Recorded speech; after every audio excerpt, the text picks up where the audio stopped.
দুনিয়ার জমিনে প্রতিদিন তোমরা যদি 2 রাকাত সালাত পড়ে আমি আল্লাহর কাছে কান্নাকাটি করতে পারো, এই সালাত হচ্ছে সালাতুল হাজাত। প্রথম রাকাতে সূরা ফাতিহার পরে কুল ইয়া আইয়ুহাল কাফিরুন, দ্বিতীয় রাকাতে সূরা ফাতিহার পরে কুল হুয়াল্লাহু আহাদ।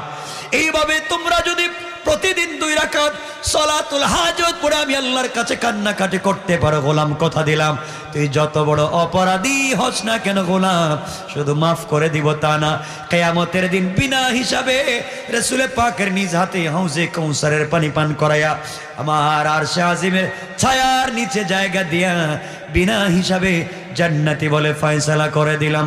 পড়েন সুবহানাল্লাহ, আল্লাহু আকবার পড়েন। আল্লাহর এক বুজুর্গ আলেম হাকিম লোকমান সন্তানদেরকে ওসিয়ত করলেন। সন্তান দাঁড়িয়ে বলছে, আব্বাজান বিজনেস